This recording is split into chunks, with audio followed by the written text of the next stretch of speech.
Shalom saudara pendengar, sungguh hal luar biasa untuk kembali bersama Anda dalam minggu ini. Saya begitu bersyukur bahwa Anda adalah pendengar setia terhadap program ini. Bersama saya Pendeta Eslomanik dalam program Firman hari ini, kali ini dengan topik mediator. Selamat mendengarkan.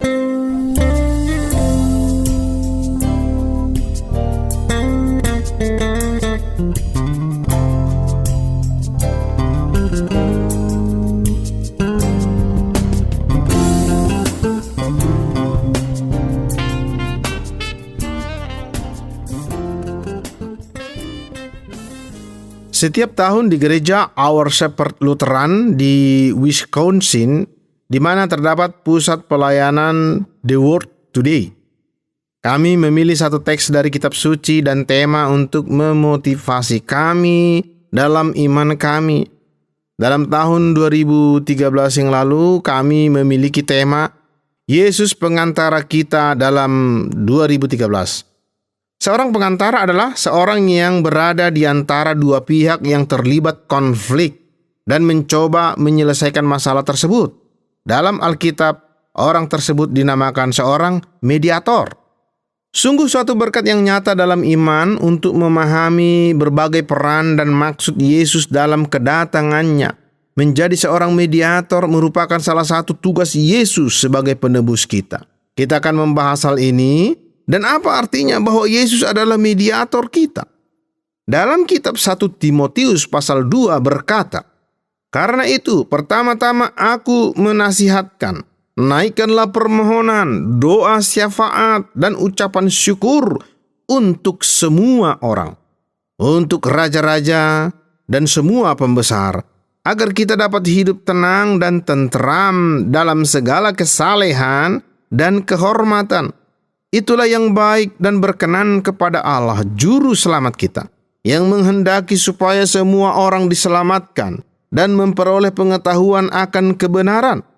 Karena Allah itu esa, dan esa pula pengantara Allah dan manusia, yaitu manusia Kristus Yesus, yang telah menyerahkan dirinya sebagai tebusan bagi semua manusia. Itu kesaksian pada waktu yang ditentukan."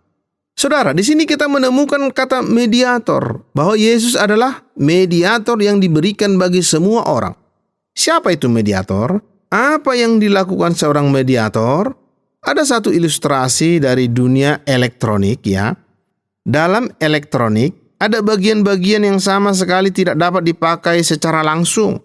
Harus ada sejumlah aliran listrik atau voltase yang masuk ke dalam alat-alat itu, dan mungkin diperlukan penyangga atau isolator tertentu untuk melindungi bagian-bagian komponen. Apa yang terjadi adalah bahwa penyangga atau isolator ini merupakan perangkat-perangkat mediator. Perangkat-perangkat ini berada di antara kedua pihak yang berlawanan dan memungkinkan terjadinya pertukaran. Perangkat-perangkat ini membuat kedua hal tersebut bekerja yang secara normal tidak akan cocok satu dengan yang lain secara langsung.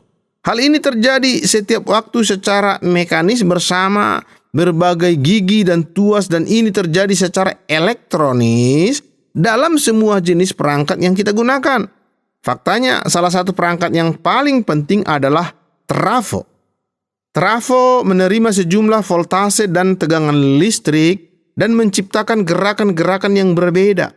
Trafo menciptakan satu kondisi yang berbeda sehingga mesin dapat menggunakan daya listrik ini dalam bentuk yang telah diubah. Nah saudara, dalam arti tertentu, Yesus berfungsi sebagai semacam trafo yang kita miliki. Ia datang dari Allah supaya mentransformasi atau mengubah kita sehingga sekarang kita dapat berguna bagi Allah.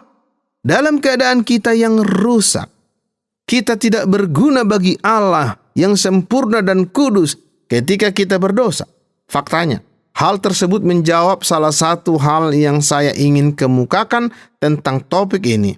Dan itu adalah kekeliruan orang benar. Kita telah mendengar orang-orang berbicara dengan membahas tentang orang lain dan berkata mereka adalah orang benar. Faktanya sering kita digoda untuk mengatakan ini tentang orang-orang yang baru saja kita temui. Mungkin kita hanya berbicara dengan mereka selama setengah jam. Mungkin kita bertemu dengan mereka di satu pesta atau di satu peristiwa sosial. Dan kita digoda untuk menyimpulkan bahwa mereka adalah orang benar. Kenyataannya adalah bahwa kita sama sekali tidak mengenal mereka. Kita sama sekali tidak mengenal nama mereka. Dan hanya sedikit saja yang kita ketahui tentang mereka. Namun kita dengan mudah dapat tergoda untuk berpikir bahwa mereka adalah orang benar. Seringkali bila mana orang-orang mencoba membuang atau mengabaikan kebutuhan mereka akan keselamatan di dalam Yesus, mereka mungkin menggunakan argumen yang mengatakan, bagaimana mungkin Allah mengirim orang baik ke neraka? Ada satu kekeliruan besar dalam hal tersebut, dan kekeliruan itu adalah dengan mengatakan bahwa seseorang adalah baik. Kenyataannya adalah bahwa manusia telah dirusakkan oleh dosa. Kita dikotori dengan pikiran-pikiran kotor yang bersifat kronis. Kita sama sekali tidak dalam keadaan atau kondisi yang dekat sekalipun dengan kesempurnaan yang Allah rancangkan bagi kita untuk mencapainya. Kita benar-benar dicemarkan oleh dosa. Bagian dari pencemaran ini adalah khayalan yang membuat kita berpikir bahwa kita tetap baik walaupun kita berdosa. Saudara, harus ada koreksi terhadap hal ini. Apa yang Allah lakukan adalah dengan mengutus anaknya Yesus Kristus yang sempurna, yang tidak ternoda oleh dosa. Allah mengutusnya untuk menjadi seorang mediator. Mari kita berpikir tentang mediator. Mereka adalah orang-orang yang memiliki keterampilan khusus dan kemampuan untuk menolong kita menyelesaikan konflik atau masalah yang kita hadapi. Dalam masyarakat kita menggunakan orang sebagai mediator untuk menyelesaikan masalah-masalah pada setiap waktu. Jika kita memiliki masalah dengan tubuh kita pergi ke dokter dan dokter menyelesaikan masalah tersebut. Akuntan, guru, pendeta, mekanik, teknisi, bahkan ibu rumah tangga. Semua orang ini dengan keterampilan dan kemampuan khusus yang menolong kita dalam relasi-relasi kita. Mereka menolong kita untuk dididik. Mereka menolong kita dalam menyembuhkan kita dan menyelesaikan masalah-masalah yang kita hadapi dengan mesin. Orang-orang ini datang ke dalam situasi masalah dan membawa pengetahuan mereka dan kemampuan mereka untuk membuatnya menjadi lebih baik. Demikian juga Alkitab berbicara tentang Yesus yang datang untuk menjadi seorang mediator bagi umat manusia. Allah tahu bahwa kita membutuhkan penyelesaian bagi kondisi dosa kita, dan karena itu Ia mengutus Yesus yang memiliki satu peran yang sangat unik. Tidak seorang pun yang seperti Dia. Tidak ada satu nabi pun yang bahkan sedikit sama dengan Yesus. Tidak ada nama lain di langit menurut Kisah Para Rasul yang melaluinya kita memperoleh pembebasan dari dosa-dosa kita. Itu sebabnya Ia menjadi mediator antara Allah dengan manusia. Inilah yang dibahas dalam 1 Timotius pasal 2, di mana dikatakan bahwa Allah menghendaki semua orang untuk diselamatkan dan datang ke pengetahuan yang benar. Dan itu sebabnya dikatakan bahwa hanya satu Allah dan satu juga mediator antara Allah dengan manusia. Yaitu siapa, saudara? Yaitu manusia, Yesus Kristus. Ya, lalu teks ini menggambarkan Yesus dengan istilah yang lain. Dikatakan bahwa Yesus menyerahkan dirinya sebagai tebusan bagi manusia. Anda tahu bahwa bila mana seseorang ditangkap, bila mana seseorang mendapat beban dan kehilangan kemerdekaan mereka, seorang yang lain harus datang untuk membebaskan mereka kembali. Jika mereka ingin agar kehidupan mereka dipulihkan, seseorang harus menaklukkan orang yang menahan mereka. Orang itu harus membebaskan tahanan. Itu adalah juga tujuan Yesus. Ia datang untuk membebaskan kita, membebaskan Anda dari dosa-dosa Anda. Ia membayar harga melalui apa? Kematiannya sebagai kurban di salib. Penting bagi kita untuk memahami ini. Karena Allah membayar harga bagi dosa-dosa kita. Kita berhutang kesetiaan terhadapnya. Kita harus memberikan kepadanya penyembahan kita dan kasih kita, karena Ia telah melakukan apa yang harus dilakukannya untuk memungkinkan kemerdekaan kita dari setan. Untuk memungkinkan kemerdekaan saudara dari setan, dari dosa dan kematian. Faktanya, hal ini dibicarakan dalam 2 Korintus pasal 5, di mana dikatakan, "Berilah dirimu diperdamaikan dengan Allah.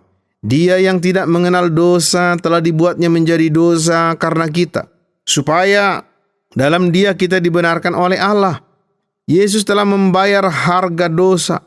Ia menjadi tebusan. Ia menyerahkan dirinya supaya kita dapat memperoleh pengampunan dosa. Dan itulah yang Paulus maksudkan ketika ia mengatakan, Ia yang tidak mengenal dosa telah dibuatnya menjadi dosa karena kita. Hasilnya adalah bahwa sekarang Allah Bapa memperhitungkan kita sebagai orang benar." Satu ajaran yang sangat indah bahwa Yesus adalah mediator kita. Bahwa Ia datang untuk berada di antara Allah yang kudus dan adil yang menuntut kesempurnaan, dan kita orang berdosa yang telah mengecewakan Dia dan membuatnya berduka. Kita selalu memiliki rahmat dari Allah dalam nama Yesus karena Ia adalah mediator. Ya, dan di atas semuanya itu Yesus mengutus Roh Kudus yang dapat berdiam dalam hati kita sebagai penghibur kita. Dia yang mengingatkan kita bahwa kita memiliki seorang juru selamat dan kita selalu memiliki seorang Bapa yang penuh kasih. Dia yang mengutus Yesus untuk menjadi mediator kita. Semua hal ini membuat hati dan pikiran kita memiliki damai karena mengetahui bahwa bukan kita yang memutuskan pertempuran ini. Masalah dosa yang tidak terselesaikan ini, tetapi Allah menanggungkan ini pada dirinya untuk menyelesaikannya. Ia memutuskan untuk mengutus seorang spesialis, satu-satunya yang memiliki kemampuan untuk mengalahkan dosa dan memungkinkan keselamatan menjadi milik kita, saudara. Pribadi itu adalah Yesus Kristus.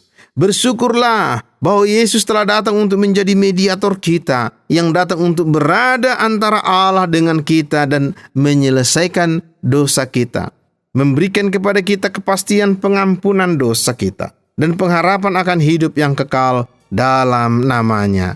Tuhan Yesus memberkati.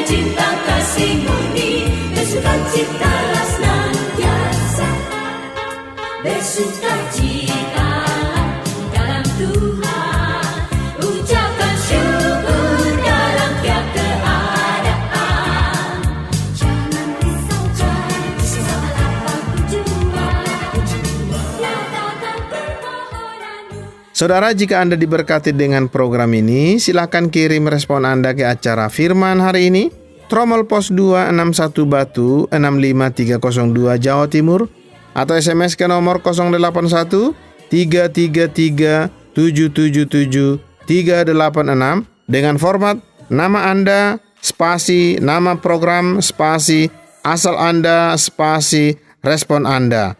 Akhirnya saya Pendeta Yeslo Manik mohon diri dari ruang dengar Anda.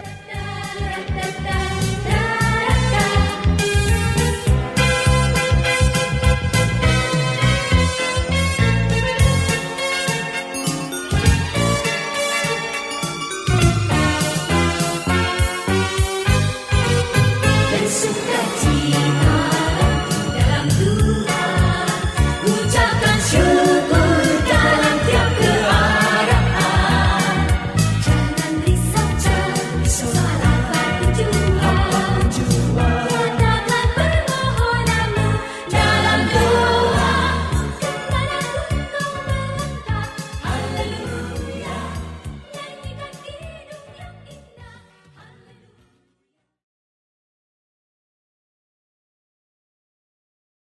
Terima kasih Anda sudah mengikuti program kami. Jika Anda diberkati, jangan lupa like, komen, dan share supaya Anda tidak ketinggalan setiap program terbaru kami.